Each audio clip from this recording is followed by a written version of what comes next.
Trigger warning, spoiler alert.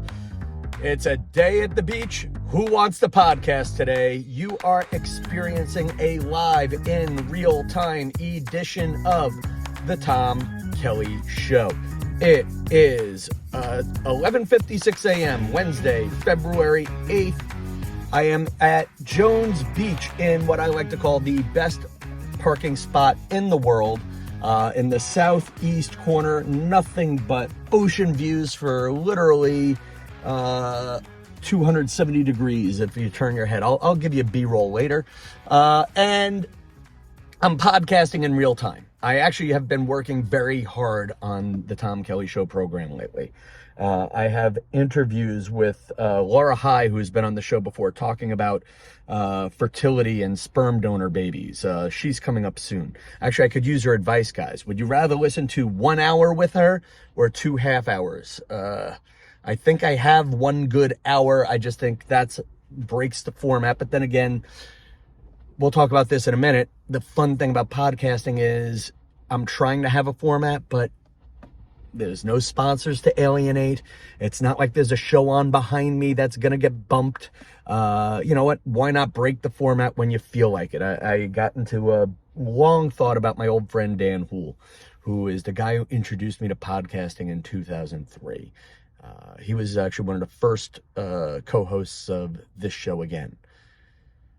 And, you know, Dan and I, eventually the partnership broke up in part because I wanted to be on a rigid schedule and I wanted to turn it into an empire. And Dan appreciated the art of what was then only podcasting and now social media, which is, you know, you can put this stuff up when you want to put it up. You know, you can put it, there goes the camera. See, that's the hard part about adding the video element is so many, one extra thing to go wrong. But yeah, Dan appreciated I could podcast when I feel like it. And if I don't feel like it, don't do it. The thing is, nowadays, there's algorithms, there's other content. It's getting I think half of my following are great people who are in the habit of looking for me here and on YouTube and on your audio podcast apps. Because, yeah, man, things get buried. And these algorithms now, they're not giving you necessarily what you want on the schedule you want it. They're serving you what they want to serve you. And we'll talk about that later. I actually have one big success story. We have a TikTok going viral. But I canceled last night's live. Long story short, Kim Kalish, who has been on the show. Kim Kalish, who did a one-woman show. I think it's a funny thing about death. She talked about it here on the podcast. And I did a 20-minute episode that was so good. At the very least, my friend Dan Frelick sent me a note saying, Tom, I wish you did a longer interview. And the truth is, I did a longer interview, but I did it in 2 parts because I want to, you know, I want to create a format here. I want to create enough for the machine that the machine starts to run itself when I get busy. And anyway, 8:40 last night, I'm at the laptop doing some typing for my radio job, and God bless, I see Kim posted a Facebook status saying her brother had passed away. And it just seemed inappropriate to have the Tom Kelly Show machine start tagging her with funny clips and this and that and whatnot when she's experiencing grief. So I shared the link in the Tom Kelly Show Facebook group. There is a GoFundMe for her brother to raise money for his funeral. You can go look at Kim's statuses for all the story on that. But if you want to do it, if you want to donate, the link is there. You know, between the earthquake in Turkey and I just sent out the annual note. Some of you guys donated about the Father Lou Scholarship, the Father Louis Evangelisto Scholarship at Quinnipiac University. If you want to donate, that's a cause that it's a charity I started with a couple of good friends. It's a charity I manage every year where I try to let one person get a scholarship in honor of somebody that mattered not just to me, but a bunch of other great human beings. I'm rambling, and that's the fun thing about the different types of podcasting here. I haven't done a long emotional ramble. I met a man named Ivan this week who actually watches podcasts on YouTube. Ivan, hello. He said he likes the long watch. He doesn't like to listen. He puts it on like a TV show. And God bless. So I hope you're enjoying the long watch. I do have a business structure for the podcast that I'm going to slowly try to implement. I actually drew this out for a meeting I did with a friend. Oh, there we go. Let's see if this doesn't look too crazy. But it's, you have a podcast. And I make a YouTube video of it. 20-something minutes. There's a little live chat. I hope you're all talking to each other and making friends with each other while we're doing it.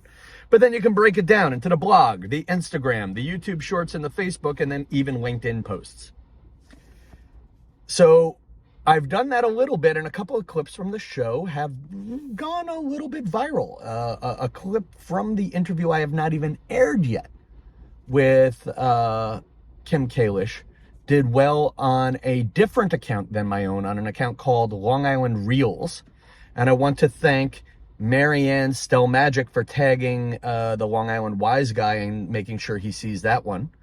Also, what's funny is if I'm going to podcast with my phone, I got to turn off the notifications next time.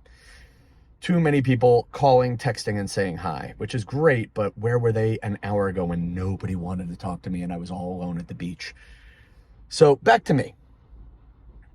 And then I have a podcast going viral, in part thanks to you guys commenting. It's a TikTok clip. 7 million views. We haven't hit that, man. We haven't hit that. And it's funny, I'm creating a certain amount of stress as a comedian, because now what you want to do is you want to ride the wave, you want to milk the wave, and then you want to recreate the wave. Like, we had Vic DiPotetto on the podcast. He went viral for a clip talking about bread and milk, and to his credit, he didn't just have that clip, but he had other clips after it that made people want to go see him do stand-up, and he made good money off it for quite a couple of years. When something does well, you have to look at why it did well. So I will air the viral clip now. Babe, if I was dying and the only way to save me was to kiss your ex, would you do it? The correct answer is, I would break up with you, making you my ex. Then I would kiss you, subsequently saving your life, and then we would live happily ever after. That is my friend Sammy McLeod, and she is with her boyfriend Draven.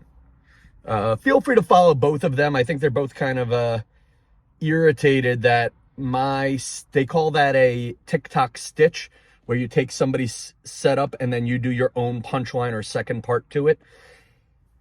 A couple of people have suggested I do them, and I always felt like that's stealing other people's material, but it may relate to a deeper thought, which is including other people in your success. And I've always hated that because, like when I've had podcasts and I've had creative differences with my partners, then they leave the podcast and the project falls apart. The beautiful thing about stand-up is you think you're doing it by yourself, but the reality is you're not. The reality is with stand-up, they say, it's just one guy with a microphone, but it's not just one guy with the microphone. It's one guy and a booker who put him on the stage. It might be a manager who called the booker. It might be, it's one guy with a microphone. No. It's also probably 5 waiters serving the drinks. Oh, and it's probably also one bouncer making sure nobody kicks your ass if you tell the wrong joke. So I learned this when I took that landmark class, which is, I don't know if it's worth your time, but I took it, so let me save you $800 on it, which is you have to enroll other people in your success. And that's one of the things I did right with this podcast. I enrolled not just my friend Sammy and her boyfriend Draven. I like saying his name, Draven. I hope I'm saying it right. Or is it Draven? I think Draven sounds better than Draven. D-R-A-V-E-N. How do you want to say it, folks? Let's say it together on the count of 3. 1, 2, 3. Draven. But anyway, I looked at the things that went right in that video. Sammy, she's gorgeous, blonde, and has boobs. It was the boob angle. I mean, that holds it for 2 or 3 seconds. Draven, looks like Chris Hemsworth and a bodybuilder. Okay, those are 2 things I can't do on my own. 3, it was a relationship topic. I mean, Sammy asked the perfect batshit crazy girlfriend question. Babe, she even played the part. Babe, Would you kiss your ex if it would save my life? You know, it's the ultimate no right answer question. And then there was the confluence of initial comments. The Team McLeod Realty on TikTok, find them. I'll put their link somewhere. It is Caitlin and my friend Luke and Luke's brother and Sammy. They sell real estate down in Florida and they make little funny videos, and they commented. Sammy commented in the right time, and I also think I might have posted it at 6 a.m. You know, but what are the things that I did? And I did the whole thing in the TikTok app, which I think they reward. I did a nice background. I shot it in front of Grand Central Station. I don't know if that made me look prettier. And then I had a non-New York City tag. Did all that stuff make it go viral? I don't know. But it kind of, but the hard part with success is, for a creative person, is you go, that's the one? You know, I did, I've been on television. I have performed in Radio City Music Hall. You're telling me a last minute stitch I taped at midnight on a Monday and posted on a Tuesday, that's what went viral? And then, and I guess it's part of why I came to the beach today and why I'm glad to do a podcast where I'm just talking straight to camera, is I needed to recharge. I needed to recharge. Oh, and then I have a couple of other clips from the podcast doing well. One clip making fun of Massapequa with Kalish. That did well on Long Island Wise Guys. And then a clip I did with Shauna Christmas talking about the height of a short king. Actually did, I mean, not 7 million, but I think it did 25,000 views on TikTok. And you hope that these people who see me for little morsels, they work their way up or down the Tom Kelly Show content pyramid. And as an artist, being real for a minute, I don't know why, but my spirit has not been aligned lately. I'm enjoying having free time. I'm enjoying having the creative time. A couple of things are popping on the calendar for later in the year. Emotionally, yeah. But you wonder what's next and what are you creating and what am I doing with this time? Because it's not just, again, life is sort of two-pronged. It's creating stuff, and then it is what happens to you. But what do you create while you're waiting for life to happen to you? And also, too, when you have a success, you got to shop it around. Like, I tried sending it to a couple of TV shows, and I don't think any of the, actually, out of 12 friends I sent it to who work at TV shows, one friend sent it to me, and he actually had a good note. He's like, Tom, you emailed me about this at 2 a.m. My logic was it would be in his mailbox waiting for him when he came into work. And his line was, Tom, email sent at 2 a.m, get buried. You have to email me at 10 a.m. so that way you're at the top of the pile and right after I'm busy with my part of work. So, and that's, and again, it's not enough to be good anymore. Even for emails, you got to time what time you send it, So I am trying to juggle all of the things that make me happy, and I'm trying to do it in a way where I can enjoy the great things I have going on in my life. Great mom and dad, great brother, great nephews, great nephews and nieces, cousins, How do you, and also, frankly, I'm having fun doing stand-up at LOL, and I'm trying to go to new places, because that's the other one, too, is I'm starting to go to new comedy shows. I actually went to that Butterboy show on Monday, and there was, it was 6 comics, 3 women of different origins, 1 trans person, a black woman, and 1 white male who joked he looked like he just came out of the Trump catalog. And, there's a whole comedy world in Brooklyn that I haven't experienced yet. And you can't get mad that you haven't been discovered if you're not meeting the people who should discover you. Other revelation. I know, I hope you don't mind this podcast being rambling and real. Again, I have noticed the podcast does rate better when I do single topics or have guests. But I enjoy this too because I've enjoyed the human connection I've had with many of you, and I've enjoyed the notes that you guys have sent, and I've enjoyed seeing you guys comment with each other. But you're not going to get famous, whatever famous means to you. If you meet the same people, you're going to do the same things. If you go to the same places, you're going to do the same things. And I met a guy, I'm screwing up how we say his name. Luis is a South African man. But here I am stressing out about not performing on Long Island and seeing my parents once a week. This man moved from South Africa to the United States to be a comedian. Now he took his wife and kid with him. But when you get into my fears of attaching and detaching, that guy didn't just give up his city for, he didn't just give up, visiting mom and dad every day. He didn't just give up, his city. He didn't just give up his state. He gave up a country and a continent.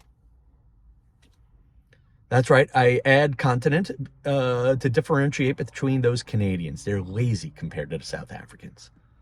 So, that's the fun. I want to do, I have one great radio topic.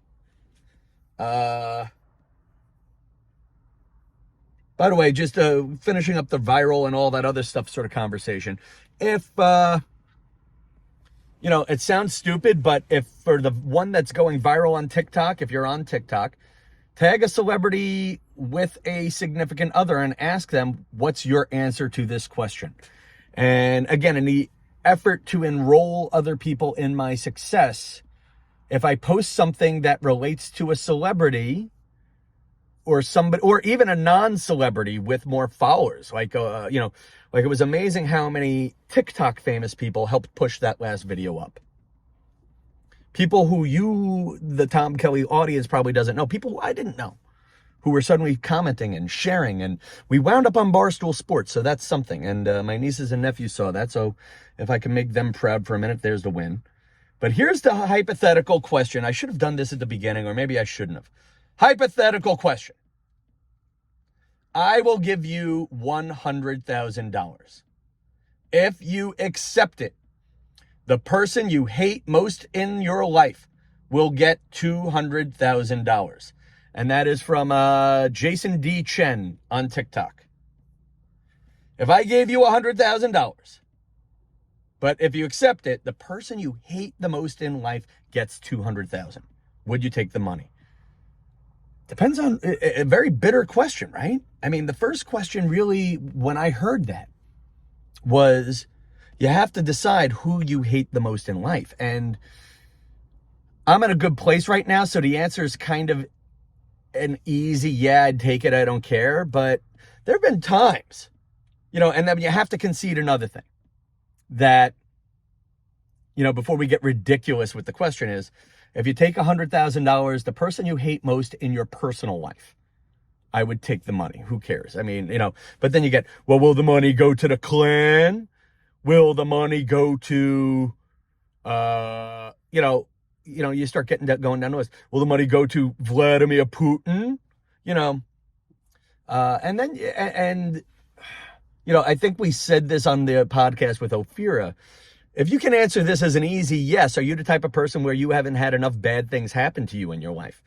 But think about that. You get happiness, but the person you hate the most in life gets twice the happiness. Now,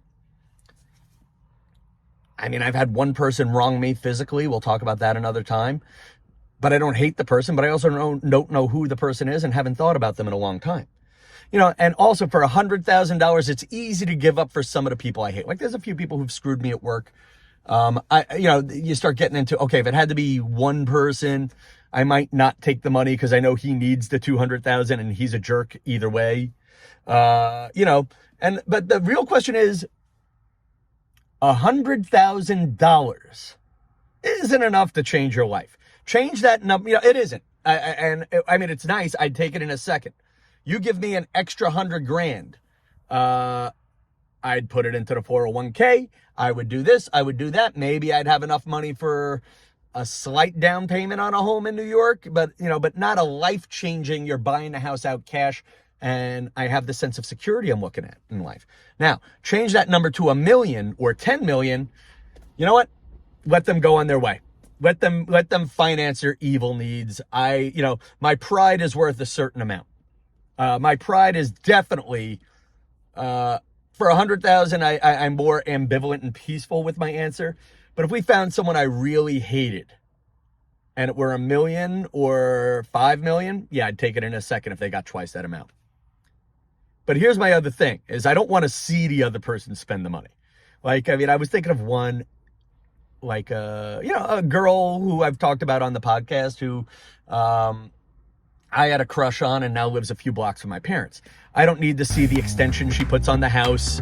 I don't want to see them spend the money. I think that's a definite extra third thing. Is I don't care if they get it, but I don't want to see their happiness either. I don't want to see that they bought a new car and, went on a dream vacation. I don't need to add that person I hate the most on Facebook.